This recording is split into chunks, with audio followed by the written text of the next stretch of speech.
Olá, eu me chamo Mauri, sou aluno do IF Baiano, do curso de Ciências Biológicas. Eu vou falar para vocês aqui sobre o que é parasitologia e sobre os três grandes grupos parasitários. Essa atividade foi solicitada pelo professor Fred Julião. Então vamos lá, vamos começar?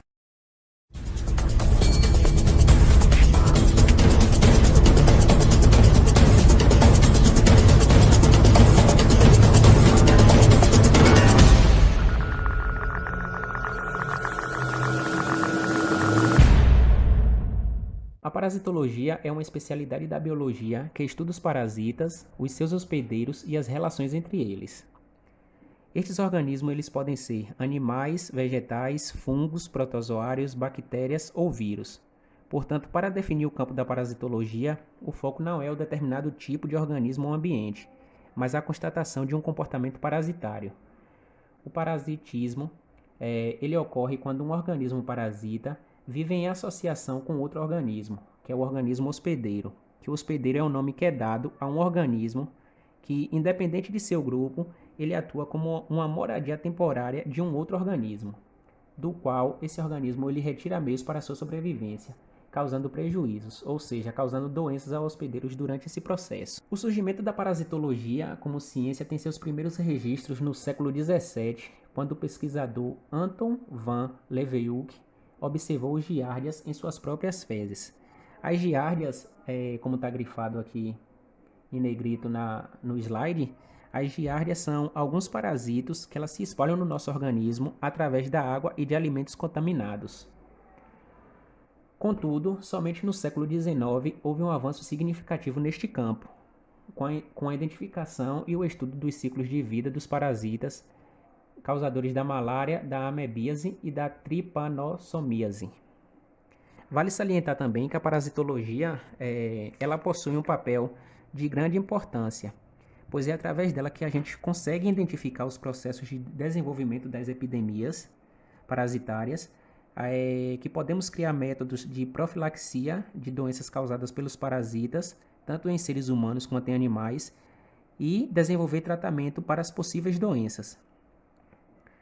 Como a gente pode ver na imagem, essa imagem aí que tem é do pesquisador Anton. Como a gente já falou, ele foi um nome de grande importância para a parasitologia. E a parasitologia ela também possui três grandes grupos, que é o que vamos ver a seguir. A gente vai ver quais são esses três grandes grupos e as suas definições e os tipos de doenças que cada uma podem causar. Os três grandes grupos da parasitologia são os protozoários, os helmintos e os artrópodes. Os protozoários, eles são micro-organismos eucarióticos unicelulares e heterotróficos. Eles não possuem uma capacidade de produzir o seu próprio alimento e por isso se alimenta de seres vivos. Sua classificação é um pouco controversa, pois ela inclui diversos seres semelhantes que não possuem relação evolutiva, sendo assim um grupo polifilético, que é um grupo que ela não inclui um ancestral comum de todos os indivíduos, que une diferentes tipos de organismos microscópicos que não se encaixam no reino Metazoa. Nessa imagem a seguir aí, nós podemos ver um protozoário, aí a gente pode ver aí também o tipo de estrutura dele, o tipo de reprodução e como eles se locomovem.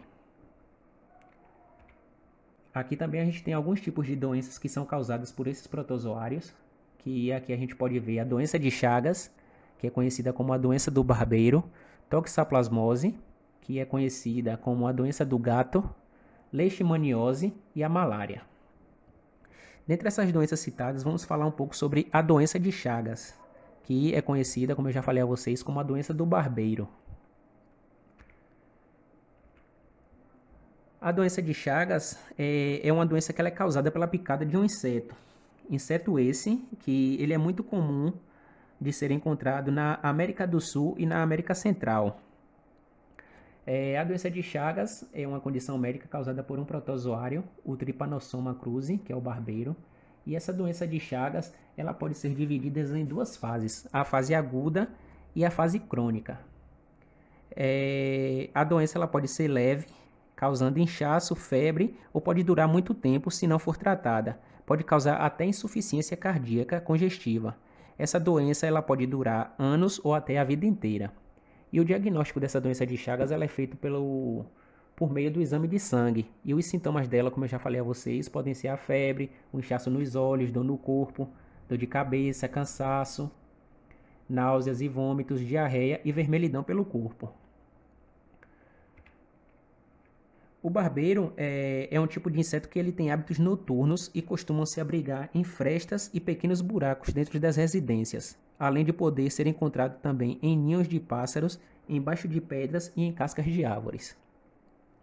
O tratamento para essa doença, ela na fase aguda, quando o protozoário ainda circula pelo sangue do indivíduo, são utilizados medicamentos que têm como objetivo matá-lo e impedir sua reprodução para que a doença possa regredir. E esse mesmo medicamento ele pode ser usado na fase crônica, mas com menos chances de sucesso. De modo geral, quem tem a doença de Chagas crônica precisa realizar um acompanhamento médico constante para impedir que a condição evolua ou traga novos sintomas para o paciente. Vamos falar agora sobre os artrópodes. Os artrópodes é um filo de animais invertebrados que possuem exoesqueleto rígido e vários pares de apêndices articulados, cujo número varia de acordo com a classe. Esse grupo ele possui o maior filo de animais existentes e são representados por animais como gafanhotos, aranhas, caranguejos, centopeias, piolhos e pulgas. E algumas doenças causadas por artrópodes, a gente pode destacar aí a febre amarela e a tifo, entre outras. Mas nesse grupo aqui a gente vai falar um pouco sobre a doença tifo, que é uma doença que ela é infecciosa, causada pela pulga ou pelo piolho. E essa bactéria é do gênero Rickettsia sp. Os sintomas da tifo podem ser a febre alta, o mal-estar, a dor de cabeça constante e, no entanto, que a medida da bactéria, quando ela se desenvolve dentro das células da pessoa, podem ser visualizadas manchas e erupções na pele, que se espalham rapidamente pelo corpo. O tratamento da tifo é feito de acordo com as orientações médicas, sendo normalmente indicado o uso de antibióticos. Na maioria das vezes, é possível perceber a melhora dos sintomas cerca de 2 a 3 dias após o início do tratamento, porém não é aconselhável interromper o tratamento, pois é possível que nem todas as bactérias tenham sido eliminadas do nosso organismo. E de acordo com a espécie e agente transmissor, a tifo ela pode ser classificada em tifo epidêmico, que ela é causada pela picada da pulga infectada pela bactéria Rickettsia proazec, ou ela pode ser do tifo murino ou endêmico, que é causada pela entrada das fezes de piolho infectado pela bactéria Rickettsia tifo, por meio de feridas na pele mucosa do olho ou da boca, por exemplo, como a gente pode ver nessas duas imagens aí. O agente transmissor agindo na pele das pessoas, como a gente pode ver nessas duas imagens. Agora a gente vai falar um pouco sobre os helmintos. Os helmintos são vermes parasitas, são grandes macroparasitas e os adultos geralmente conseguem ser vistos a olho nu. Os helmintos eles podem se classificar em 3 grandes grupos: os nematódeos, cestoides e trematódeos. Os helmintos são vermes intestinais que são transmitidos pelo solo. Outros vermes parasitas, como os esquistossomos, residem nos vasos sanguíneos. Os vermes parasitas vivem e se alimentam de hospedeiros vivos. Eles recebem nutrição e proteção enquanto interrompem a capacidade de seus hospedeiros de absorver nutrientes, causando a fraqueza e doença no hospedeiro. Todos os vermes parasitas, eles produzem ovos durante a reprodução. E esses ovos, ele tem uma casca forte que protege contra uma série de condições ambientais. E esses ovos podem sobreviver no meio ambiente por muitos meses ou anos. E aqui tem algumas doenças que podem ser causadas por esses helmintos, que é esquistossomose, ascaradíase e enterobíase. Dentre essas doenças citadas, vamos falar um pouco sobre a esquistossomose. A esquistossomose ela é também conhecida como a barriga d'água e ela é transmitida pelo verme da família da cistosoma, que se espalha na água por causa de caramujos. E ao entrar no corpo do parasita, ele se instala nos vasos sanguíneos do intestino, do sistema urinário e do fígado e passa a se reproduzir dentro do organismo. E na imagem a seguir, a gente pode ver aqui a forma de infecção, que é através do contato da pessoa com água contaminada e alguns hábitos como nadar, tomar banho ou simplesmente lavar roupas e objetos na água infectada é um favorecimento à transmissão da esquistossomose. E ela também está relacionada à falta de saneamento básico em diversas localidades.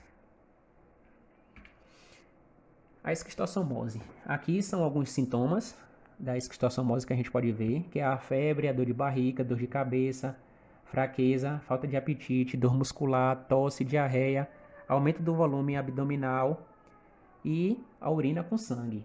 E os fatores de risco, como eu já falei a vocês, que é a falta de saneamento básico e acesso à água potável, e também aqui, como eu já salientei para vocês, que é quando você pisa ou então quando você está nadando ou lavando objetos em água contaminada. O diagnóstico dessa doença ela é feito através do exame de sangue, fezes e urina, e o tratamento é feito através de remédios antiparasitários que eliminam o verme do corpo. Geralmente o indivíduo se recupera em casa, mas nos casos mais graves, entretanto, eles precisam de uma internação e até cirurgias. E aqui são algumas referências bibliográficas. Eu espero que eu tenha ajudado vocês a entender um pouco mais sobre esse assunto. E eu agradeço a todos, muito obrigado e até a próxima.